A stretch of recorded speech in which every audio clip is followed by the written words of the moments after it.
Et puis Ismaïla Sarr, bon, là je parle en tant que supporter de l'équipe du Sénégal, que nous sommes tous. Oui. Et supporter est en général superstitieux. Ismaïla Sarr, ça nous rappelle de bons souvenirs. Lorsqu'on gagnait la CAN, il était blessé, il est arrivé blessé. On l'a retrouvé en pleine forme pour voilà, s'il arrive au deuxième tour, c'est... Voilà, le plus important c'est qu'il aille à la CAN. Voilà. Et puis on croise les doigts pour le reste. N'est-ce pas? Oui, pour moi, le cas d'Ismaïla Sarr, d'abord, comme ce qu'on dit, nous aussi wax lu bari parce que d'abord il faut que qu'on ait le comme Gonde li mu wax foog Gandou li mu wax parce que il faut savoir le blessure et tout ça mais quand même c'est une personne très importante pour l'équipe nationale. Non, ça convient pas. Ça dîner ça parce que c'est un point de vue man parce que tey malgré que dafa am ay joueurs yoo xam ne il fait partie des bases de l'équipe nationale. Et moi j'ai trouvé que Ismaïla souvent par rapport à mes analyses, Ismaïla plus qu'il est dans le terrain, bu nekkee ci terrain bi, plus que Sadio Mané, il est plus que à l'aise. C'est mon point de vue, man sama jàngat. Mais souvent, même damay xool match Sénégal, Ismaïla bu fa nekkulee Sadio Mané effort am dafay xaw a tuuti. Donc loolu je l'ai remarqué xaw ma nag man sama analyse la mais ñoom ñaar souvent ci terrain man sama xel day dal parce que lii Sadio Mané dul def moom la ko Ismaïla di defal est-ce que tu as compris te Ismaïla bu nekkee aussi dañuy concentré wu plus que aussi des fois dañ koy calculer Sadio day gën a yombal Sadio donc ça veut dire la blessure de Ismaïla vraiment daf may poser tout et puis plus sérieusement je pense même qu'avec Ismaïla Sarr on était dans une sorte d'évolution tactique parce qu'il était en train de se réactualiser. Exactement. Pour man Ismaïla Sarr bu demoon CAN ànd ak forme c'est lui qui va être dans l'axe. Parce qu'il permutait beaucoup. Voilà. Parce qu'aujourd'hui, c'est ce que Mamadou disait aujourd'hui, cette permutation et cette complicité qu'il avait avec Sadio Mané. Sur nos joueurs offensifs, il n'y a que lui et Sadio Mané qui jouent dans l'axe et sur les pas. On a expérimenté Sadio dans l'axe. Ismaïla en club, il marque de plus en plus. Pour moi, il allait se réaxer et libérer une place sur les côtés. D'où l'importance d'avoir tous ces jeunes qui arrivent, que ce soit les Diao, les Mbaye et toute cette. Il y a de la place. Il y a de la place en attaque. Et... Parce que c'est une remarque. Il faut faire tout pour nous faire revenir Ismaïla. C'est une remarque que j'ai fait. Hein. Parce que moi, quand je regarde le match Sénégal, il y a certains détails que je j'ai toujours vu que Ismaïla, plus que mon nek fofo, Sadio il est plus qu'à l'aise. Et Sadio doit être à l'aise. C'est pareil. Parce que, bu boba, da ngay calculer qui, di calculer qui. Et ça, je l'ai remarqué, c'est un match. Donc, pour moi aussi, Ismaïla, c'est un joueur vraiment important. Donc, quand même, comme nous disons, donc aussi par rapport à leur expérience aussi, par rapport au temps de Coupe d'Afrique et tout ça aussi, ça dit les jeunes joueurs, c'est très bien de venir. Mais des fois aussi, l'expérience, ça joue aussi. La mentalité, nous préparer, c'est important aussi. Donc, ça dit jeunes joueurs dañuy soxla ñoom ñu leen di mën a pousser ils ont besoin de l'expérience ñu leen di mën a pousser par rapport à seen expérience aussi donc pour moi loolu c'est très très important revenir un peu sur le match de Brésil effectivement permettre nañu ñu gis lu bari mais man personnellement je veux plus me revenir sur ça mais man j'ai jamais eu d'accord jouer contre la Brésil j'ai jamais eu d'accord parce que pourquoi je suis pas du tout d'accord parce que dama ne déjà Brésil j'ai nañ ak moom def match nul Singapour ñu jógee ñëwaat ak moom fekk ko France dóor ko 4-2 vous vous rappelez de ça. Portugal plutôt 4-2. Man je préfère cette match jëlaloon ma à mon point de vue jëlaloon ma Argentine wala jëlaloon ma Colombie est-ce que tu as compris wala jëlaloon ma. Non je donne un exemple quoi. Colombie parce que son ami Valderrama. Non c'est pas ça non parce que bu fekkee dafa am looy ut si ñoom. di nga ko mun a am signalé. que soit que tu prends le Colombie que soit même des Mexique tu comprends. ay Costa Rica comprendre nga. man je pense que je préférais woon j'ai genre match yu mel noonu. parce que aussi après match bi am na lu bari luñ si jàng mais am na lu mu ñu wàññi aussi. oui surtout am na lu mu ñu mais est-ce que benn côté c'est bien. mais est-ce que wàññi bi Mamadou est-ce que wàññi bi qu'on avait battu c'était il y a 2 ans. 2 ans oui mais wàññi bi nga gis est-ce que wàññi bi aussi. 3 ans même 2 ans une manière aussi de réveiller équipe bi. Parce qu'il y a le Brésil de Carlo Ancelotti. Qui nous a quand même qui a sorti des d'accord Sénégal. non mun na nekk xam nga ni mun na nekk wàññi bi est-ce que baaxul ci humilité groupe bi xam nga lan la qui a sorti les failles du Sénégal. équipe yu mag soxlawloo di foo wax ñoom chaque jour vraiment à mon point de vue. mais est-ce que Carlo Ancelotti n'a pas sorti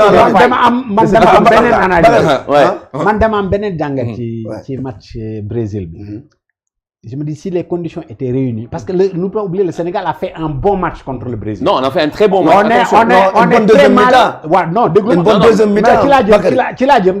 On a eu plus de 300 on est très mal entré dans le match. Je suis d'accord avec Après, derrière, bon, le tardé, l'échauffement, bien, patati, nous dougué qui match bi, barul. Mais ça, c'est une habitude chez nous. Oui, non, mais pour man, match contre le Brésil, tactiquement, c'est le meilleur match du Sénégal depuis que Pape Thiaw est là. On a battu l'Angleterre. On a oublié toutes nos erreurs. Parce que pour nous, tout était parfait. Tout n'était pas parfait contre l'Angleterre. On les a battus. Ok, il n'y a pas de problème. Mais l'Uniugis, capacité de réaction, contre le Brésil, on l'avait commencé déjà à le démontrer contre la RDC. C'était un match très difficile. On avait commencé à démontrer cette capacité. Contre le Brésil, on a encore très bien réagi, même si bon, les défenses ne sont pas les mêmes, on n'a pas pu marquer, etc. Mais l'ulti Djangat, pour moi, mon victoire. Ouais, mon victoire. Pour moi, c'est une défaite qui va préparer d'autres victoires. Ou alors, Aliou Cissé, j'étais très d'accord, il le pensait ou pas. Je disais qu'avec Aliou Cissé, quand on ne peut pas gagner, on se débrouille pour ne pas perdre. Et ça, c'est quelque chose, ça se construit dans la difficulté. Difficulté contre le Brésil, ça nous permet de dire, ok, attention, équipe B, comment faire pour ne pas être derrière cette équipe? Ou alors, comment faire, même si on nous mène, rester dans le match pour pouvoir revenir. Contre RDC, on a failli le faire contre le Brésil.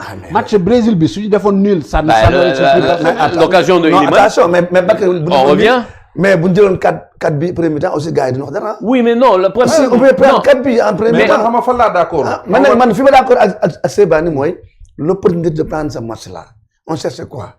Parce qu'on est dans une dynamique de victoire, il faut revigorer, galvaniser les joueurs, après nous avons une dynamique de victoire. Mais ça a révolté l'équipe. Mais ça a révolté l'équipe. Mais ça c'est très important. Ça a révolté l'équipe. Mais tactiquement aussi, c'est ça. Après, moi je pense. Mais après, ça a révolté l'équipe. De quoi? De 1.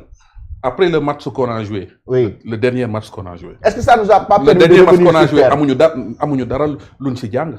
Même si non, on apprend toujours. Non, bàyyi ma développer. Xam nga amuñu jàng. Xam nga le dernier match qu'on a joué, c'était très très très faible. Contre Kenya. C'était trop faible. Trop même. Pour man amuñu dara luñ ci jàng. Sur le plan tactique, di nga yaakaar ne tactique bi ngay jouer baax na fekk baaxul. Parce que l'équipe était très très faible. Mamadou, il y a une équipe non, ça dit, moi je parle pas les buts, moi je parle exemple Aboubakary. Du fond du jeu. Le contenu. Ça déjà ça c'est important. Benen bi moy le match de Brésil, pourquoi je veux pas c'était pas le bon moment. Parce que on n'est pas encore prêt pour partir en Coupe du Monde. Oui. On est en Coupe d'Afrique, tu es d'accord avec moi? Pour moi ça c'est un. Deuxième, j'ai entendu que du teeluñu dugg ci match bi. Aboubakary, regarde le match de Brésil. Les 5 premières minutes, kaw Brésil lañu yéeg. Les 5 premières minutes kaw Brésil lañu yéeg. Kon buñ né ñun paréwuñu won premier mi-temps bi parce que mëno les 5 premières minutes mëno yéeg kaw équipe bi. Ça c'est l'euphorie. Ouais, mais je donne un exemple parce que il y a beaucoup des éléments yu ñu wax.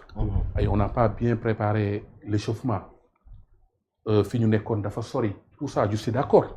Mais tey Sénégal fi mu toll loolu yëpp war na ko mën a prévoir. waruñu dal. non parce que faut ñu waxante dëgg aussi tamit quoi. loolu waruñu dal. parce que booy dem am na chargé de mission. bu war a dem xooli ji fi nga war a dalax yooyu. mais boo demee xool distance bi sori.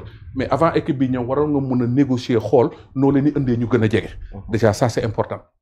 on a mis des prétextes yoo xam ne man je suis pas du tout d'accord honnêtement Aboubakary parce que Sénégal tey fi mu toll.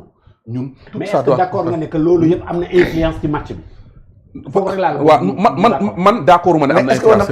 Non man xam nga am influence. Mais est-ce que on a influence ci match bi? Man d'accord na amul parce que quand je vois les 4 premières minutes, regarde encore le match contre le Brésil. Tu sais que